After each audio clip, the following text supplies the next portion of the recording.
If you watched the Queen's Gambit movie, today we're gonna double the fun. Did you know that you can respond to the Queen's Gambit by the Queen's Gambit? And initially it looks absurd, and I thought so too, but it turns out that it's a really interesting option. We're heading to the database of games to see what's gonna happen here. And in the lower right corner, you can see the statistics. The most common played move is at the top, and that is the move knight to c3. We'll talk about other options as well in a moment, but knight c3 is the most played move. And now let's follow along the main line. By the way, I noticed that when people are surprised by something, they tend to play the move which we know from the main line. So they just play the same stuff. And knight c3 is the move they play in the Queen's Gambit normally, and they just play that move anyways. Now, you take right here on d4. In most cases, you can see by far the most played move is queen takes d4, and now you surprise them once again. You play knight to c6. You attack the queen, and you gambit this pawn on d5. And at this point, there is no way around them, so they have to take it basically. And then you don't take. That would be a mistake. To take is a mistake. Instead, you play bishop to e6, attacking the queen. And again, by far the most popular move is queen takes d8, you recapture. At this point, you're already having a great position. Moreover, you're attacking this pawn on c4, and if they let you capture it, you'd get back your sacrificed pawn, and you'd be even a little bit more active as a result of that.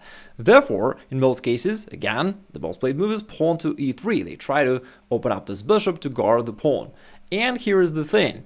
It is only 7 moves in the game, and if I turn on Stockfish to evaluate the position and let it think a little bit, it'll tell us that the move knight to b4 is winning the game, and that is what white overlooked. Knight to b4 aims to play knight to c2, forking the king and rook, and white is defenseless.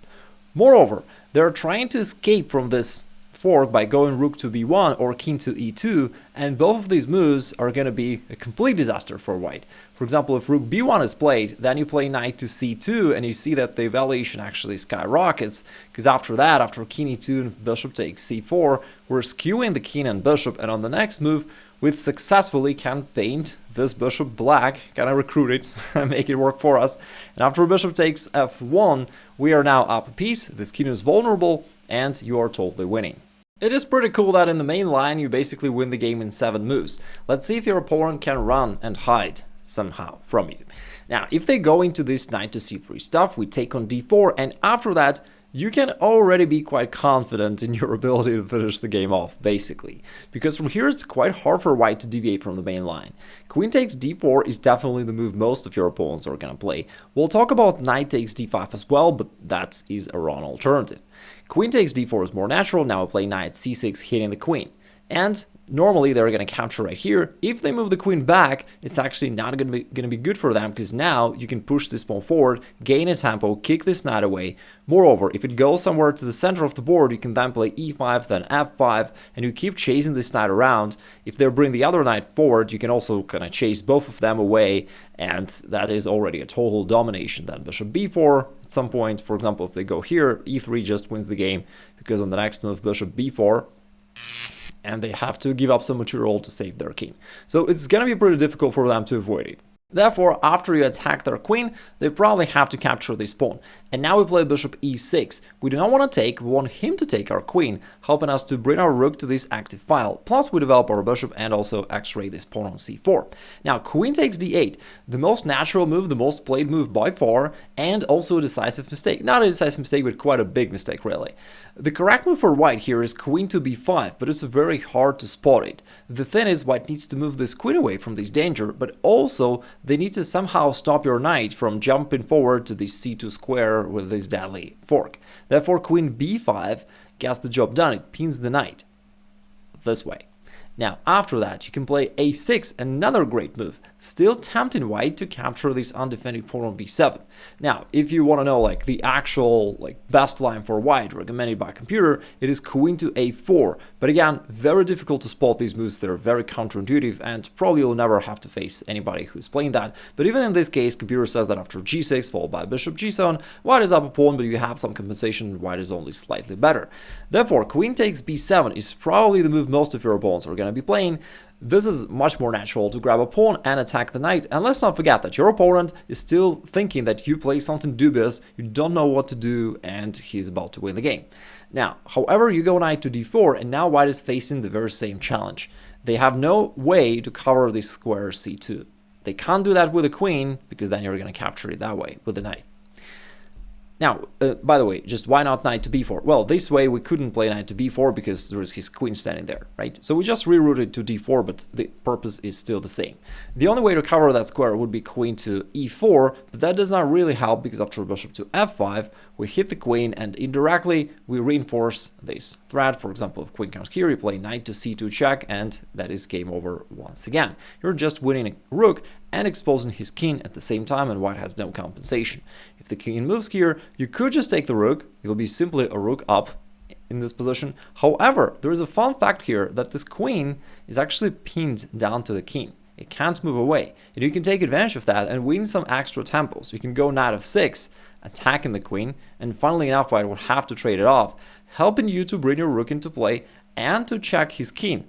Also notice that it's almost a checkmate actually. There's only one move for white to cover, it's knight to d5. But after that you can keep attacking his king, rook takes d5, check. Our knight is actually guarding these two squares, therefore the king has to move forward, and now you could just go ahead and grab the rook again, that would be totally winning, but you can also keep attacking his king, check, and you're actually about to win the game. Now check from the bishop, and here the fun move that finishes the game is pawn to a5, and you're going to play pawn a4 checkmate.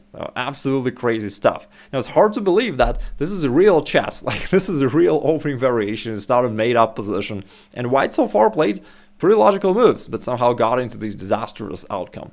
If they try to stop a4 by playing a4 themselves, then the bishop comes back to e6 with this checkmate.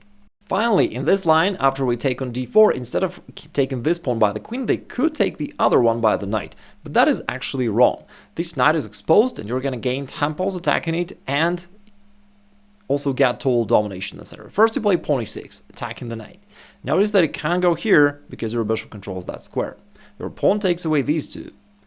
Therefore, the only option for them is to retreat to f4. Now, ideally, we would love to play pawn e5 and kick it back. But if you play pawn e5 straight away, he can return back to this nice central square. And therefore, instead of playing e5 straight away, it's better to play knight f6 first, getting control over this square, and only then play e5 so that this knight is actually forced to be like kicked back somewhere to d3.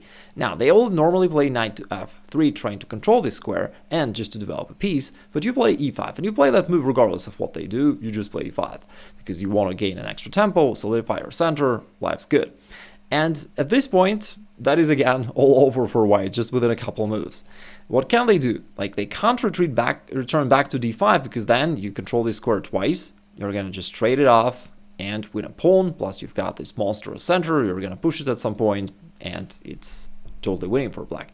Now, if instead they try to retreat back to d3, that fails to this fork, and the knight was really doing like this really lengthy maneuver just to be captured at the very end, that's quite sad. Now, of course, the main question is, hey, isn't that a blunder of a pawn? Why just play knight to f3 to stop this move from happening? What if they just go ahead and grab this pawn? But here you've got another unpleasant surprise for them. That is queen to a5 check and a double attack. After they cover, you pick up this knight, and now you have more active position and you're up a piece. Alright, is there anything else that your opponents can play instead of knight to c3, which is kind of wrong? Now, they could take one of these two pawns, either d5 or c5. And by the way, one of these moves is wrong, and the other one is correct. You can try to guess which one is right. And if it's not obvious, great, because it means that your opponent will have a hard time picking the right move. Now, pawn takes c5 is the wrong choice. Here, black can equalize easily and even in a number of different ways. One of them is pawn to e6, simply trying to get this pawn back and develop your bishop simultaneously. After they take on d5, you then grab this pawn back, and now you want to get back this pawn on d5, get in a totally normal, standard, equal position. Therefore, if they wish to save their extra pawn, they may try to trade here on e6, saying, hey, at the end of the line, I'll be up a pawn, but not really, because here you've got another unpleasant surprise. Bishop takes f2. You don't take this pawn, you instead sack the bishop, because on the next move, you're gonna grab their undefended queen, attack the bishop, their king is exposed, and you're up a queen. Going back one move, this means that pawn takes e6 was a blunder, but a very natural blunder for white to play. Instead, the correct move for white is knight to c3, developing a knight and guarding this pawn on d5. but then you play knight f6 and attack it once again. Now you just want to recapture this pawn again, get in an equal and standard position. If they wish to save this extra pawn, they're going to be playing pawn takes e6. And this time bishop takes f2 no longer works, because the knight from c3 guards the queen. Therefore, you have to just trade queens, and now they have to make one of the uncomfortable moves, either to expose their king or move the knight backwards. And after knight to d1 and bishop takes e6, white is up a pawn, but you're ahead in development. You've got 3 minor pieces developed versus nothing.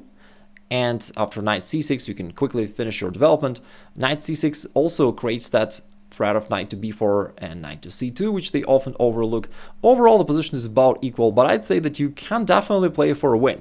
Actually, there was a friend of mine, he's also a grandmaster. You could say that it's a little bit easier for him, but I think that's not really the point. He just showed me a number of games where he went into totally drawish endgames against a little bit lower rated people, and he won like 100% of the games. And asked him like, why do you do that? Why don't you want to play like more complex middle game positions? And he said like, even if I'm high rated, you know, in the middle game I can miscalculate something and sometimes I can lose. But in an end game, like most of these players have no clue what to do, and I know that I'm virtually guaranteed to win. It's gonna be slow but sure. And so in this position, just know that your opponents have no clue of what to do. By the way, if you want to know how to play these type of positions correctly, endgame positions and positions when there is no straightforward attack of their king, I've got a free masterclass about that. You can access it by clicking the link below this video in the description. If your opponent is lucky or a very advanced level guy, he will play pawn takes d5. That is the only correct move for white here. To this, you recapture with a queen and you attack this pawn on d4. Now they have to find another correct move and guard this pawn by going knight to f3. Playing pawn takes c5 makes no sense because that allows you to trade off queens, and after that their king is exposed in the middle of the board and their extra pawn is going to fall very quickly. After e6 you're going to get it back straight away and they have achieved nothing. So let's come back. D takes c5 would be wrong. Here white has to play that precise move knight to f3. Now you wish to take on d4, just because otherwise they're going to play knight c3 and gain temples attacking your queen, so you take right here on d4. And once again, their most commonly played moves are wrong. They got to find the right one. Strangely enough, a natural recapture of this pawn is incorrect for white. Taking with the knight is totally wrong, because that allows you to play pawn e5, kick this knight away, then grab the queen on d1, forcing their king to move, and again, they'll be at a disadvantage. They'll be the one fighting for equality. Therefore, knight takes d4 is totally wrong. Queen takes d4 is better, but after knight to f6, we get to this totally drawish position. But again, if you know what you're doing, you can still play on. They have to find the right move, knight to c3, and they're gaining another tempo, taking advantage of the pin. You can't take this knight because then you would expose your own queen. Therefore, you have to move the queen away. And after knight takes d4 and knight f6, white is indeed a little bit better, but not too much, and is perfectly playable. There was a game played between Carlsen playing white against Nakamura playing black, and it ended in a draw. And if Carlsen couldn't win this as white, it means that it's probably pretty safe to play it as black. The thing is, like, they've got 2 minor pieces developed and you have 2 pieces developed as well. Normally, it is not advised to develop the queen too early in the game, but it's not easy for white to take advantage of it.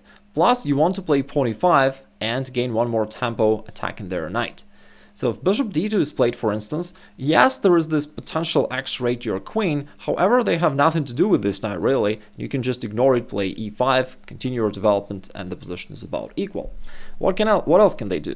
If they try knight b3, attacking your queen that way, then yeah, they're gaining a tempo, kinda, but on the other hand, they're also horsing around without achieving much. So yeah, you have this dancing queen versus their knight horsing around without achieving anything anyways. So here both of you are not very productive, and you end up in this position where they can't attack your queen anymore. Plus, it's a little bit harder for them to move the e-pawn forward, because then you're gonna trade queens, forcing one of their pieces to be moved to a less active position. If they ever try like g3 and bishop g2, in the long run, you always have this like interesting bishop h3 idea, trying to attack them on the king side. And also you've got rook d8 attacking the queen. All in all, the position is about equal objectively, perfectly playable for black. Feel free to let me know if you have any questions down below in the comments. Also, one of the common questions that you guys send me is how to study chess efficiently, even if you have only just little amount of time that you can allocate to chess. In fact, I've got a dedicated video about that. You can check it out right there. Effective chess study plan to reach 2000 ELO faster. Check it out right there.